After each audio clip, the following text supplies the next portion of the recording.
Neither Mr. Weasley nor Percy was at home much over the following week. Both left the house each morning before the rest of the family got up, and returned well after dinner every night.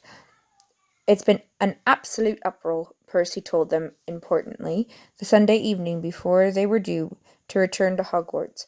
"I've been putting out fires all week. People keep sending howlers, and of course, if you don't open a howler straight away, it explodes. Scorch marks all over my desk, and my best quill reduced to cinders." "Why are they all sending howlers?" asked Ginny, who was mending her copy of 1000 Magical Herbs and Fungi with spello tape on the rug in front of the living-room fire. "Complaining about security at the World Cup," said Percy. "They want compensation for their ruined property. Mundungus Fletcher put in a claim for a 12-bedroom tent with ensuite jacuzzi, but I've got his number. I know for a fact that he was sleeping under a cloak propped up on a stick." Mrs. Weasley glanced at the grandfather clock in the corner. Harry liked this clock. It was completely useless if you wanted to know the time, but otherwise very informative. It had 9 golden hands, and each of them was engraved with one of the Weasley family's names. There were no numerals around the face, but descriptions of where each family member might be.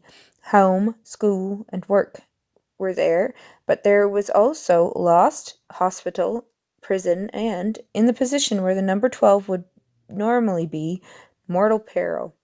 8 of the hands were currently pointing at the home position, but Mr. Weasley's, which was the longest, was still pointing at work. Mrs. Weasley sighed. "Your father hasn't had to go into the office at weekends since the days of you-know-who," she said. "They're working him far too hard. His dinner's going to be ruined if he doesn't come home soon." "Well, father feels that he's got to make up for the mistake at the match, doesn't he?" said Percy. If truth be told, he was a tad unwise to make a public statement without clearing it with the head of the department first. "Don't you dare blame your father for what that wretched Skeeter woman wrote," said Mrs. Weasley, flaring up at once. "If Dad hadn't said anything, old Rita would just have said that it was disgraceful that nobody from the ministry had commented," said Bill, who was playing chess with Ron. "Rita Skeeter never makes anyone look good. Remember, she interviewed all the Gringotts curse breakers once, and called me a long-haired pillock." "Well, it is a bit long, dear," said Mrs. Weasley gently. "If you just let me—" "No, Mum." Rain lashed against the living-room window. Hermione was immersed in the Standard Book of Spells, Grade 4, copies of which Mrs. Weasley had brought for her. Harry, and Ron in Diagon Alley. Charlie was darning a fireproof balaclava, and Harry was polishing his firebolt, the broomstick servicing kit Hermione had given him for his 13th birthday, open at his feet. Fred and George were sitting in a far corner, quills out, talking in whispers, their heads bent over a piece of parchment. "What are you two up to?" said Mrs. Weasley, sharply, her eyes on the twins. "Homework," said Fred vaguely. "Don't be ridiculous. You're still on holiday," said Mrs. Weasley. "Yep, we've left it a bit late," said George. "You're not by any chance writing out a new order form, are you?" said Mrs. Weasley shrewdly. "You wouldn't be thinking of restarting Weasley's Wizard Wheezes by any chance?" "Now, Mum," said Fred, looking up at her, a pained look on his face. "If the Hogwarts Express crashed tomorrow, and George and I died, how would you feel knowing that the last thing that we heard from you was an unfounded accusation?" Everyone laughed, even Mrs. Weasley. "Oh, your father's coming," she said suddenly, looking up at the clock again. Mr. Weasley's hand had suddenly spun from work to travelling.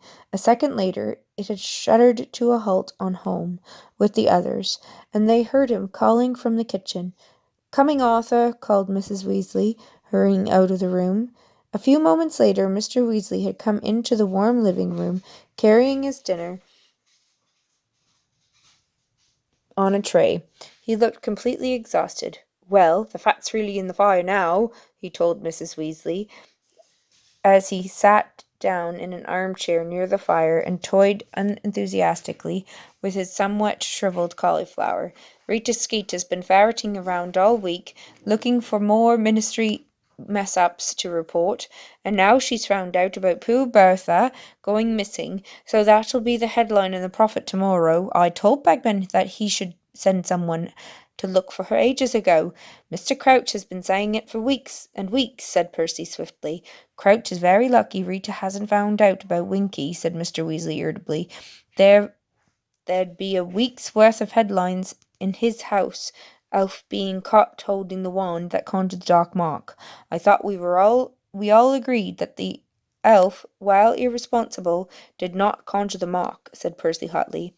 If you ask me, Mr. Crouch is very lucky that no one at the Daily Prophet knows how mean he is to elves, said Hermione angrily. Now look here, Hermione, said Percy. A high-ranking ministry official like Mr. Crouch deserves unswerving obedience from his servants. His slaves, you mean, said Hermione, her voice rising shrilly. Because he didn't pay Winky, did he?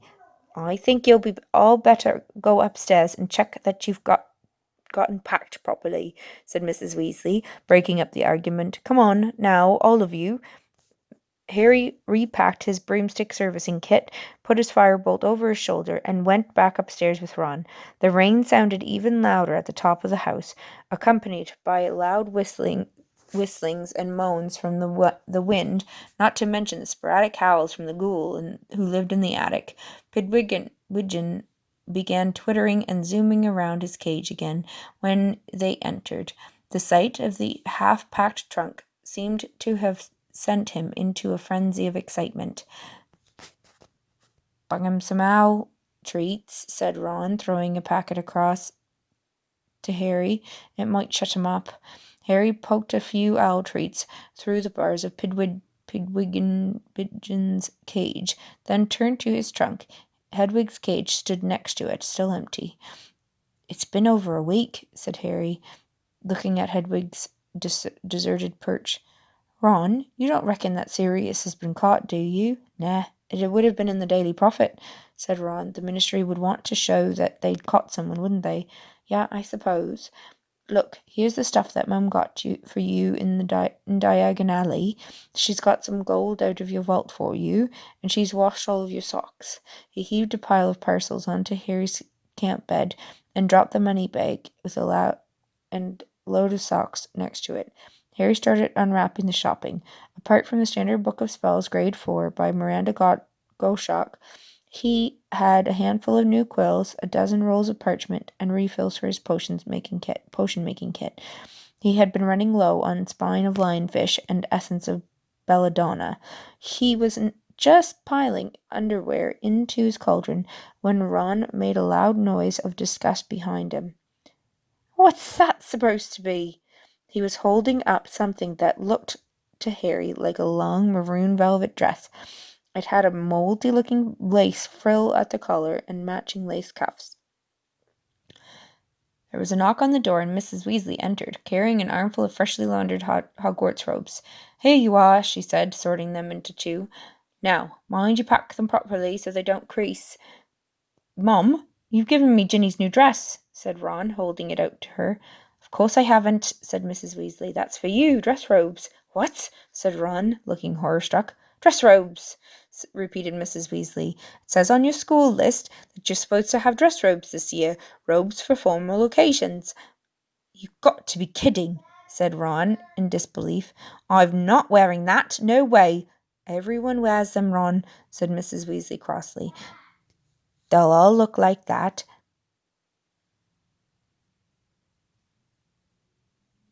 Your father's got some for smart parties.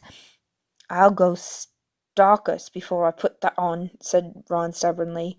Don't be so silly, said Mrs. Weasley. You've got to have dress robes. They're on your list. I got some for Harry, too. Show him, Harry. In some trepidation, Harry opened the last parcel on his camp bed. It wasn't as bad as he had expected, however. His dress robes didn't have any lace on them at all. In fact, they were more or less the same as his school robes, except that they were bottle green instead of black. "I thought they'd bring out the colour of your eyes to you," said Mrs. Weasley fondly. "Well, they're okay," said Ron angrily, looking at Harry's robes. "Why couldn't I have some like that?" "Because, well, I had to get yours second hand, and there wasn't a lot of choice," said Mrs. Weasley, flushing. Harry looked away. He would willingly have split all of the money in his Gringotts vault with the Weasleys, but he knew that they would never take it. "I'm never wearing them," said Ron, Ron was saying stubbornly. "Never." "Fine," snapped Mrs. Weasley. "Go naked. And Harry, make sure that you get some pictures of him. Goodness knows I could do with a laugh." She left the room, slamming the door behind her. There was a funny spluttering noise from behind them. Pigwidgeon was choking on an overlarge owl treat. "Why is everything I own rubbish?" said Ron furiously, striding across the room to unstick Pigwidgeon's beak.